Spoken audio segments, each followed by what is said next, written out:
তাকবীর নারায়ে তাকবীর আল্লাহু আকবার। জামাতের কর্মীরা সারা পৃথিবীতে কালেমার দাওয়াত দিয়ে যাবে। কোরআনের আলোকে সমাজ বিনির্মাণ, কোরআনের আলোকে সমাজ বিনির্মাণ, হাজার জুলুম বাধা উতরে যাবে। আমার সাময়িক অসুস্থতার পর আল্লাহ তাআলা আবার ক্রমান্বয়ে জাতির সামনে আমাকে আসার তৌফিক দান করছেন, আলহামদুলিল্লাহ। আজকের এই দিনটি আমাদের জন্য অতি আনন্দের, অতি ভালোবাসার এবং খুবই গুরুত্বপূর্ণ। বাংলাদেশ জাতি হিসাবে এখানে মিলেমিশে আমরা মুসলমান, হিন্দু, বৌদ্ধ, খ্রিস্টান দশকের পর দশক ধরে বসবাস করে আসছি।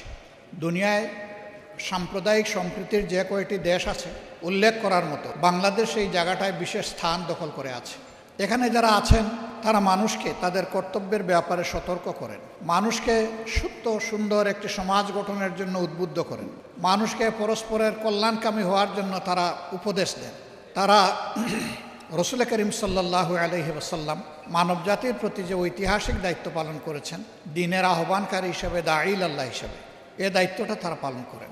আজকে খুবই ভালো হতো সারা বাংলাদেশের ময়দান, এমনকি দেশের গণ্ডি অতিক্রম করে অনেকেই বিশ্বে দাঈল আল্লাহ হিসেবে যারা কাজ করেন তাদের অভিজ্ঞতা এবং অবজারভেশন যদি নিজ কানে শুনতে পারতাম অনেক ভালো লাগতো। কিন্তু সময়ের সংক্ষিপ্ততার কারণে এই পর্বটা আমাদের হয়ে ওঠেনি। সম্মানিত উলামায়ে কেরাম, এটি ঠিক যে বাংলাদেশের 90.8% মানুষ আদমশুমারি, সর্বশেষ আদমশুমারি অনুযায়ী মুসলমান, বাকি হিন্দু, বৌদ্ধ এবং খ্রিস্টান। কিন্তু আমরা এখানে ধর্মের ভিত্তিতে জাতিকে বিভাজিত করার পক্ষে নই। আমরা একটা ঐক্যবদ্ধ জাতি দেখতে চাই। এদেশে আমরা যেমন নিজেরা আল্লাহ তাআলার দরবারে দরখাস্ত করে পয়দা হওয়ার জন্য কোনো উদ্যোগ নেইনি, ঠিক অন্যরাও আল্লাহর ইচ্ছাই এখানে পয়দা হয়েছে। মানুষের সামনে বিভিন্ন ধর্ম মত আছে। আল্লাহ তাআলা বিবেকের শানিত শক্তি দান করেছেন। মানুষ তার বিবেচনা এবং বিবেকের জায়গা থেকে সে ধর্মকে গ্রহণ করবে। এ জায়গায় আমাদের দায়িত্বটা কি?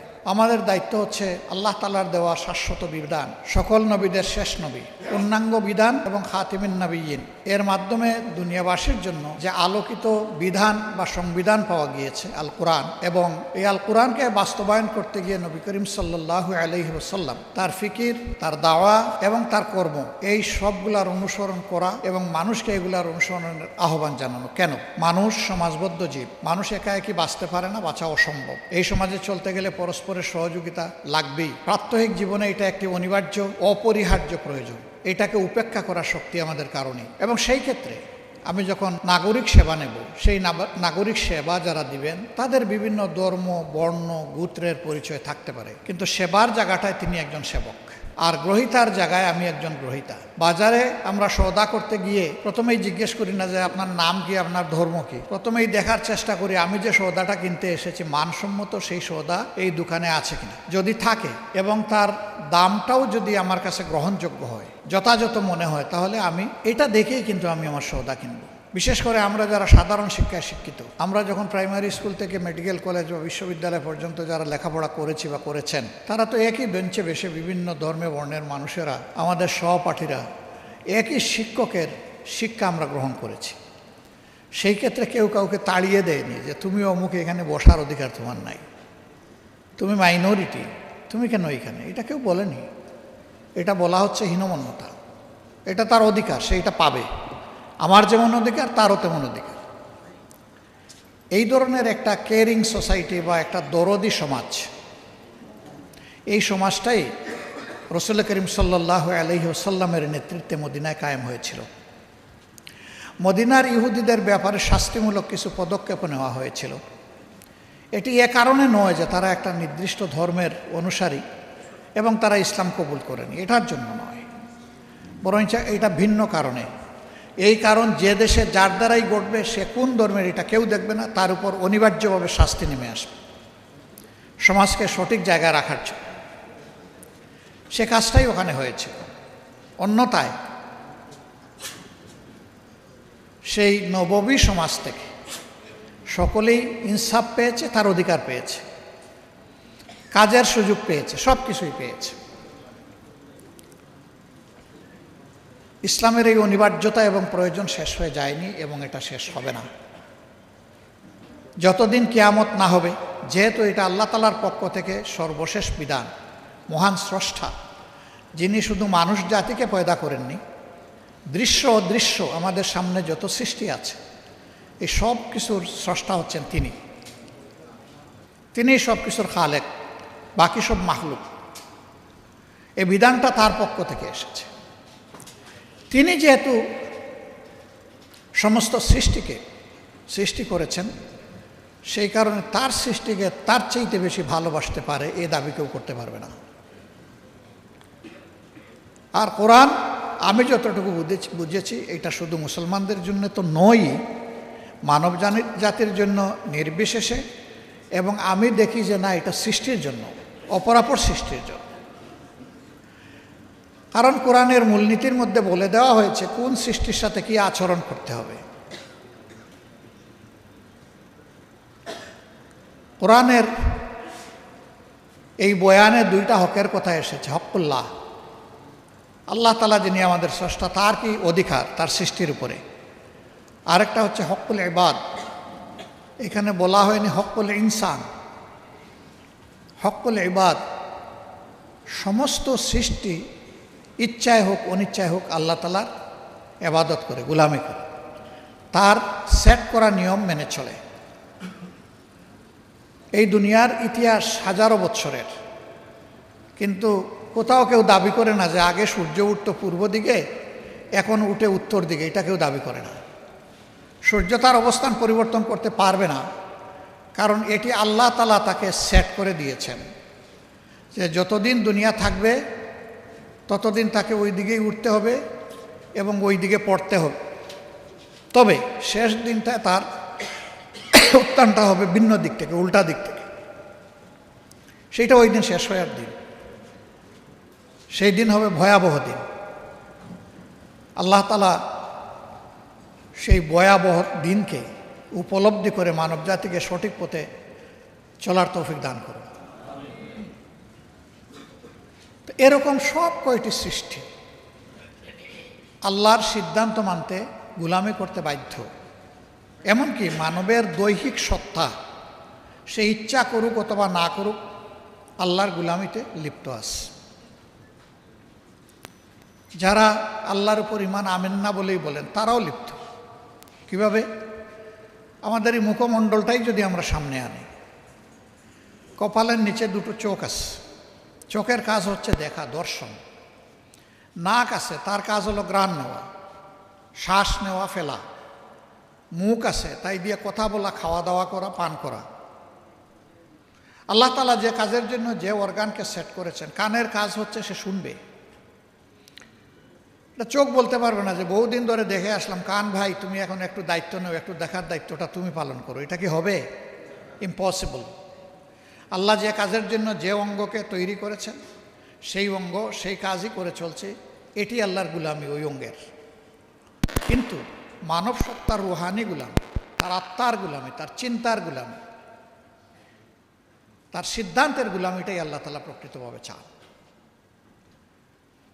যারা গুলামি মানে হচ্ছে আনুগত্য স্বীকার করা, যারা আল্লাহ তাআলার পরিপূর্ণ আনুগত্য স্বীকার করে, আল্লাহ তাআলার পক্ষ থেকে তাদের জন্য আমান, নিরাপত্তা দেওয়া হয়, তারা শান্তি পায়, তারা সম্মানের সাথে থাকে, তারা দুনিয়ার কোনো আল্লাহ ছাড়া অন্য কারো কাছে মাথা কখনো নত করে না। তাদের সম্মানের মাথা এক জায়গায় নত হয়, সেটি আল্লাহ রাব্বুল আলামিন। আল্লাহ তাআলার সৃষ্টির কুদরত এবং মানব জাতির প্রতি তার অতি মেহেরবানি অনেকগুলা বিষয়। এর মাঝে একটা বিষয় যদি শুধু আমরা চিন্তা করি, আমাদের সামনে দৃশ্যমান যত প্রাণী জগৎ আছে, উদ্ভিদ জগৎ আছে, তাদের দিকে যদি তাকাই, আমরা দেখব যে সবাই মাথা নোয়ানো অবস্থায় আছে।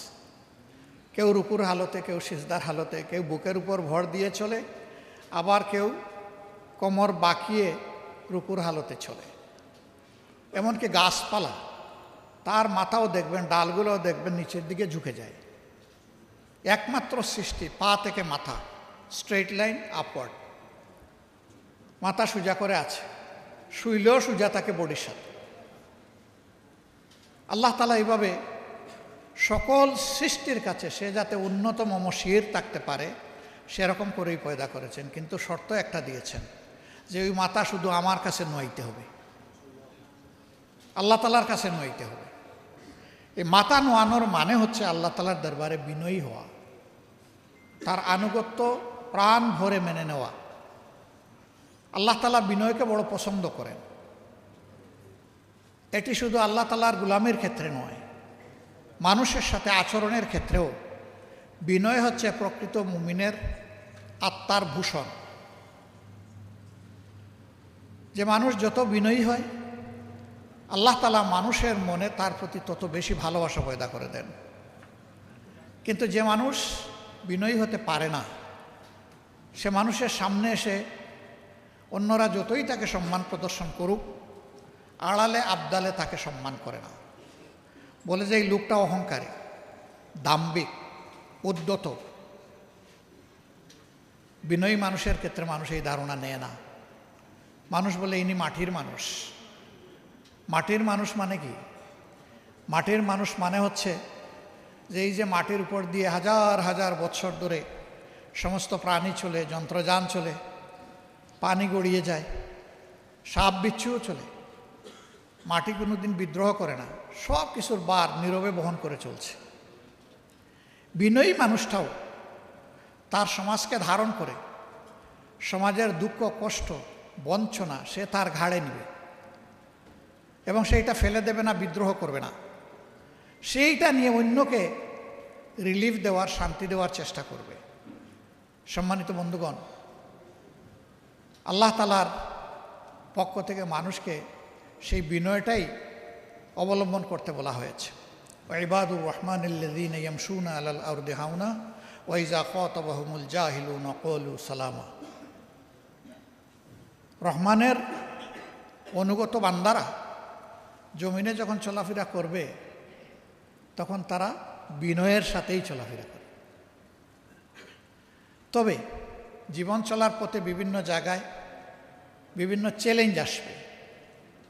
কিছু মানুষ তার বিনয়ের পথটাকে রুদ্ধ করে দিতে চাইবে, তার সরল এবং সত্য পথের উপর চলাকে বন্ধ করে দিতে চাইবে, তাকে বিভিন্ন প্রশ্নমানে জর্জরিত করবে, কুতর্কে জড়াবে, তার উপর মিথ্যা অপবাদ আরোপ করবে।